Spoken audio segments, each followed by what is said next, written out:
என்னடா சிரிச்சுட்டே வர? நம்ம ஊரை நினைச்சேன்னே சிரிச்சேன்னே. நம்ம ஊர் ரொம்ப கெட்டு போச்சுனே. அப்படி நல்லதா பேசி பழகடா அடத்தலையா. ஏறி ஓட்டுநர், நடத்துனர் மற்றும் துறை சார்ந்து இருக்கக்கூடிய அதிகாரிகள் இந்த பேருந்தில் ஏறி பயணம் செய்வதற்காக ஏற்பாடு செய்யப்பட்டுள்ளது. அந்த வகையில் முதலமைச்சர் ஜோசப் விஜய் பேருந்தில் பயணம் மேற்கொள்ளும் பொழுது எந்தவித சாலையில் இடையூறுகளும் ஏற்படாமல் இருப்பதற்காக போக்குவரத்து நிறுத்தி வைக்கப்பட்டுள்ளது. சென்னை காமராஜர் சாலையில் செல்லக்கூடிய இந்த பகுதியிலிருந்து வாகனங்கள் எந்த வாகனங்களும் இடையூறாமல் செல்லாமல் இருப்பதற்காக போக்குவரத்தானது 15 நிமிடத்திற்கு மேலாக நிறுத்தி வைக்கப்பட்டுள்ளது.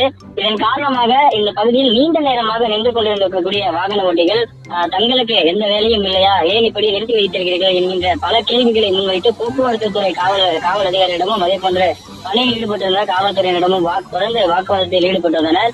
தொடர்ந்து அந்த கூட்ட நெரிசலுக்குள் 108 ஆம்புலன்ஸ்களும் கூட்ட நெரிசலில் சிக்கிக் கொண்டதன் காரணமாக நீண்ட நேரமாக இந்த ஆம்புலன்ஸ் ஆனது கூட்டத்தில் சிக்கிக் கொண்டவாறும் வெளியே விட முடியாத அளவில் சிக்கிக் கொண்டிருந்தது. கலங்கரை விளக்கம் வரை சென்னை தலைமைச் செயலகத்திலிருந்து கலங்கரை விளக்கம் வரை சென்றிருக்கக்கூடிய முதலமைச்சர் ஜோசப் விஜய் மீண்டும் கலங்கரை பகுதியிலிருந்து தலைமைச் செயலகத்திற்கு அதே பேருந்தின் மூலமாக திரும்பி வருவதற்கு கிட்டத்தட்ட 15 நிமிடத்திற்கு மேலானது நேரமானது.